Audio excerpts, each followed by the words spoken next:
माताएं कहती हैं, गुरुजी बेलपत्र कब खाना चाहिए और कब नहीं खाना चाहिए। शिव महापुराण की कथा कहती है, जब शरीर में रोग हो, शरीर में कष्ट हो, तब शंकर जी की चढ़ी हुई बेलपत्र अगर पूरी 3 पत्तियां,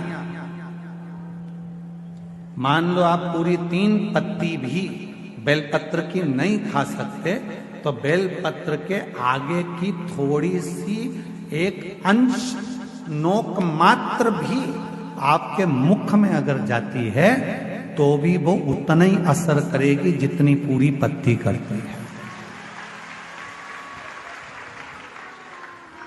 एक अंश मात्र। अब कोई तुमसे पूछे क्यों महाराज जी ये कथा कहाँ मिलेगी, तो स्कंद पुराण में, शिव महापुराण में, देवी भागवत में इस कथा का वर्णन है कि भगवान देवादिदेव महादेव काकड़िया की रोटी बनाई, काकड़िया की साग, और परसे माता पार्वती जी पावे भोलानाथ, माना शिव रटोरे, छोड़ दो कपट मन शिव रटोरे, शिव रटोरे मन शिव रटोरे, छोड़ दो कपट मन शिव रटोरे। काकड़िया की रोटी बनाई, काकड़िया की साग, काकड़िया की रोटी बनाई, काकड़िया की साग, और परसे माता पार्वती जी, परसे माता पार्वती जी पावे भोलानाथ, मन शिव रटोरे, छोड़ दो कपट मन शिव रटोरे, मन शिव रटोरे, मन शिव रटोरे, छोड़ दो कपट मन शिव। हमारे यहाँ शास्त्रों में ऐसा मिलता है कि पार्वती जी भोजन बनाती हैं, शिव जी को खिलाती हैं। भोजन करने के बाद बाबा भोलेनाथ जब भोजन कर लेते हैं, जो पात्र में भोजन बचता है उस पात्र के एक अंश को पार्वती जी निकाल लेती हैं, एक अंश को गणेश जी निकाल लेते हैं, एक अंश को कार्तिकेय निकाल लेते हैं, और बाकी का जितना अंश है उसका कुछ भाग गण ले जाते हैं और उसका कुछ भाग देवता अपने साथ लेकर जाते हैं। तो कहा 33 कोटि देवताओं को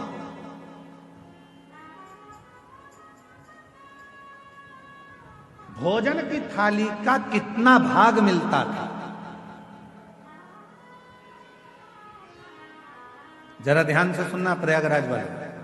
जितनी मेरी जीजियां बैठी हैं, जीजा बैठे हैं, मेरी बेटियां बैठी हैं, बेटा बैठे हैं, जितने मेरे बुजुर्ग माँ बाप बैठे हैं, सब सावधानी से सुनना, और जितने आस्था चैनल पर, फेसबुक, यूट्यूब पर, जितना सोशल मीडिया पर सुन रहे हो, सब सावधानी से सुनना कि शिवजी की थाली में से जो भोजन बचता था वो 33 कोटि देवता, अब ध्यान देना, गणेश जी का हिस्सा निकल गया, पार्वती जी का निकल गया, कार्तिकेय जी का निकल गया, योगिनियों का निकल गया,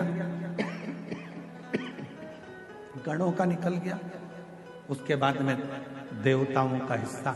आखिर वो देवताओं के हिस्से में से 33 कोटि देवताओं को उस भोजन में से मिलता कितना, कितना भोजन मिलता होगा, वो प्रश्न है। तो कहा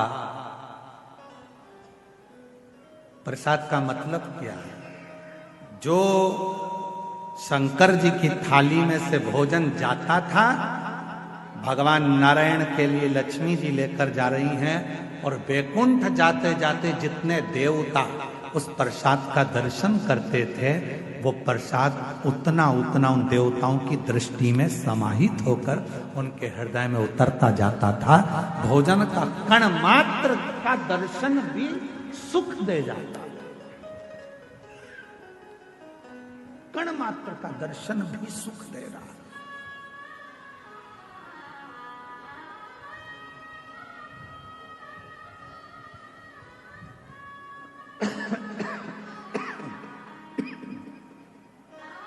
एक का हमने देखा है, जिनके नाम लिए जाते हैं, पत्र पढ़ा जाता है, जब वो बेलपत्री लेने के लिए आते हैं और बेलपत्री लेकर जाते हैं तो कई माताएं कहती है उस बेलपत्र का दर्शन करा दो। बेलपत्र लेकर जाने वाला पूछता है कि बेलपत्र का दर्शन कर कर क्या करोगे? हमने शिव पुराण में पढ़ा है, उमा संहिता में वर्णन है, कौमार्य खंड में भी वर्णन है कि शिव जी के प्रसाद का मात्र दर्शन कर लेने से भीतर के सारे विषाद समाप्त हो जाते हैं।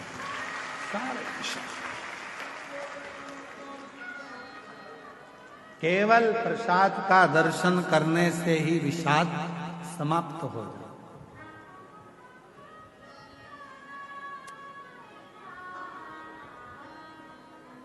आप लोग रोज रोज अगर बेलपत्री खाओगे, भाई स्वास्थ्य खराब है तब थोड़ा सा अंश ले लो, रोज रोज खाओगे तो मुख में छार छार सा हो, कई बार स्वाद नहीं आता फिर भोजन, कई बार जिह्वा छारी छारी सी हो जाती। रोज क्यों खाना? रोज बेलपत्र अगर उठाकर ला भी रहे हो, उसमें से एक अंश मात्र, कण का मात्र बेलपत्र को अपने मुख में ले लो, बहुत। बाकी के बेलपत्र का क्या करें गुरुजी? लाओ, सुखाओ, इकट्ठी हो जाए, चूरा बनाओ, चूरा बना के महीन पीस कर उसको रख लो, उसको रख लो। कभी कोई बहुत ज्यादा कोई तकलीफ में व्यक्ति मिले, उसको चुटकी मात्र की वो बेलपत्र का चूरा जो शिव पर चढ़ी हुई बेलपत्र है उसका दे। महाराज जी, बाबा जी, अभी एक गौ माता को बीच में एक रोग हो गया, गाय के पूरे शरीर पर महाराज जी ऐसे गांठ गांठ जैसे फुंसियां पड़ने लगी, वो स्मरण में हमें आ नहीं रहा है? हाँ, लंपी बीमारी हो पूरे में। सूचना मिली ऐसा ऐसा हो गया, क्या करें? हमने कहा अपने धाम पर जितनी भी बेलपत्र आती है उसको सुखाया जाए, सुखा कर पीसा जाए, पीस कर रोटी में मिलाया जाए और रोटी बनाकर गाय को खिलाई जाए। थोड़ी थोड़ी बेलपत्र की मात्रा, एक एक डेढ़ डेढ़ बेलपत्र की मात्रा की रोटी बनाई है। डाला कितना? केवल एक बेलपत्र का आधा अंश उस रोटी में डाल डालकर जब गाय को दिया तो वो लंपी की जो बीमारी थी वो धीरे धीरे धीरे धीरे समाप्त हो गई।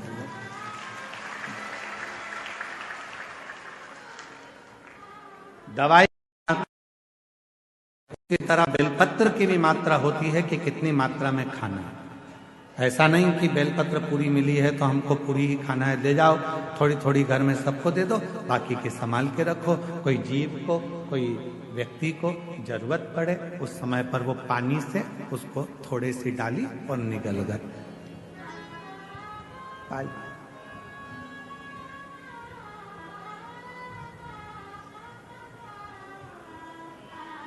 कुछ मात्रा,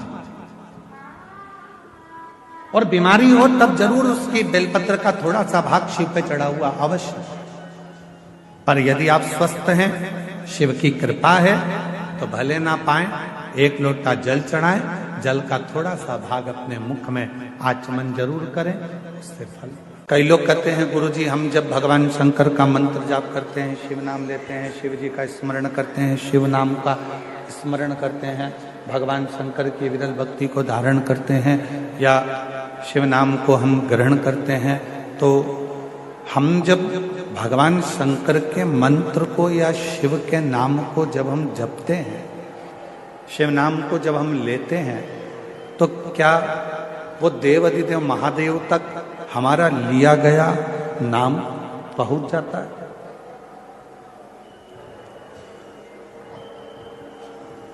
क्या देवाधिदेव महादेव तक हमारा लिया गया नाम पहुंच सकता है? तो पहले तो अपने भीतर से एक भ्रम निकालो, अपने अंदर का एक भ्रम निकालो कि महादेव तक हम जो नाम ले रहे हैं वो पहुंचेगा कि नहीं पहुंचेगा। पहले अपने भीतर का ये भ्रम समाप्त करो। मतलब आपकी दृष्टि में ये है कि आपकी दृष्टि में लगता है कि ऐसा है कि शंकर भगवान हमसे बहुत दूर है, शिव जी हमसे बहुत दूर है। जब तो आपकी बुद्धि में यह बात आती है कि हम जो बात कहेंगे वो शिव जी सुनेंगे कि ना सुनेंगे, हम जो मंत्र बोलेंगे, जो मंत्र हम बोलेंगे वो मंत्र शिव जी तक पहुंचेगा कि नहीं पहुंचेगा, हम जो मंत्र का स्मरण करेंगे वो देवाधिदेव महादेव तक पहुंचेगा कि नहीं पहुंचेगा। आपके भीतर यदि ये विचार चलता है तो मतलब आप ये विचार कर रहे हैं कि शंकर जी हमसे बहुत दूर है। पर शिव महापुराण की कथा कहती है, भगवान देवाधिदेव महादेव का चरित्र कहता है, जिस समय पर आप भगवान देवाधिदेव महादेव का स्मरण करते हो, उनको याद करते हो, उनका स्मरण करते हो, उस समय पर आपको लगता है कि शिव बहुत दूर हैं, तो उन तक हमारी आवाज पहुंचेगी कि नहीं पहुंचेगी। पर शिव कथा कहती है आपके मुख से जैसे ही भगवान शंकर को याद किया जाता है, शिव का नाम लिया जाता है, शिव का स्मरण किया जाता है, उस समय पर भगवान देवाधिदेव महादेव आपके नजदीक में खड़े होकर उस उच्चारण को श्रवण करते हैं। भगवान शंकर उस उच्चारण को श्रवण कर रहे होते हैं, भगवान शिव उस उच्चारणों को श्रवण करते हैं।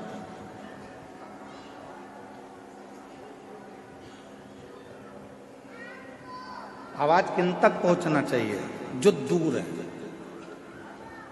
जो करीब में है उन तक आवाज पहुंचाने की जरूरत ही नहीं पड़ती, वो हमारे अक्षरों को, हमारे शब्दों को देखकर भी समझ सकते। ब्रह्मा जी ब्रह्मलोक में, भगवान विष्णु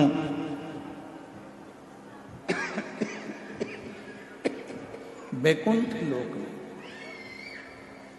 इंद्र लोक में, पर मेरा देवाधिदेव महादेव, मेरे भगवान शंकर, मेरे ओघड़दानी, मेरे शिव इसी मृत्यु लोक में।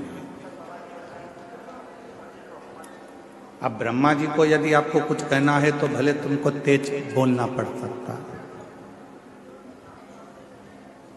भगवान विष्णु जी को अगर कुछ कहना है तो हो सकता है कि आपको तेज बोलना पड़ सकता है।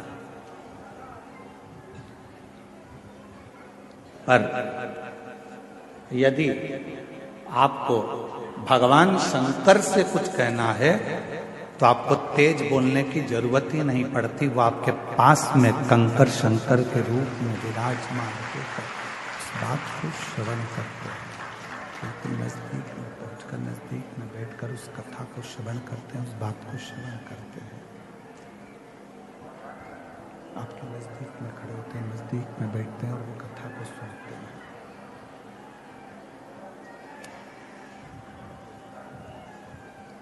शिव नजदीक में है, भगवान शंकर नजदीक में है, शिव नजदीक में है, भगवान शंकर नजदीक में है। शिव की कथा कर रही है, भगवान शंकर का चरित्र कह रहा है, शिव महापुराण की कथा कर रही है।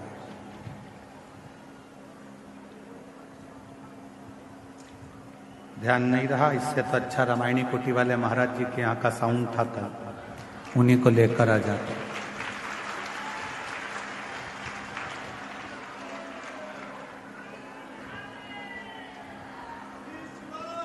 शिव को, भगवान शंकर को, देवाधिदेव महादेव को बहुत दूर ढूंढने की जरूरत नहीं। ये कल भी कथा में कहा था, आज भी कथा में कह रहे हैं, अभी भी कथा में कर, बहुत जाने की जरूरत नहीं पड़ती। शंकर को ढूंढने के लिए बहुत दूर, शिव को ढूंढने के लिए बहुत दूर जाने के लिए जरूरत नहीं पड़ती। शिव हमारी श्वासों में, शिव हमारी रोमावली में, शिव हमारी धड़कनों में, शिव हमारे रोमों में समाहित। जब हमको कुछ भगवान देवाधिदेव महादेव से कहना है तो आप ये अपने मन से निकाल दीजिए कि हमको बहुत दूर हमारे शंकर भगवान हैं, तो हमको बहुत दूर बैठे हुए शिव से कुछ कहना पड़ेगा। कुछ कहना नहीं। शिव से कहना एकदम सरल है, भगवान शंकर से कहना एकदम सरल है। शिव तुम्हारे नजदीक में, शंकर भगवान तुम्हारे करीब में, बिल्कुल नजदीक। और जब हम भगवान शिव से अपने मन की कोई बात कहते हैं तो दुनिया के लोगों को लगता है कि शिव सुनेंगे ना सुनेंगे। शिव पुराण कहती है कि जैसे ही तुम बोलो नहीं तो भी तुम्हारे हृदय में अगर कोई भाव आता है जल चढ़ाते समय, तो शंकर भगवान तुम्हारे मन के भावों को भी पढ़ लेते हैं, सुन लेते हैं, स्वीकार कर लेते हैं। भगवान देवादिदेव मन के भावों को, विचारों को, शिव अपने मन के भावों को, अपने विचारों को भी पढ़ लेते, सुन लेते, मन की शुद्ध भावों को भी पढ़ लेते, विचारों को भी पढ़ लेते।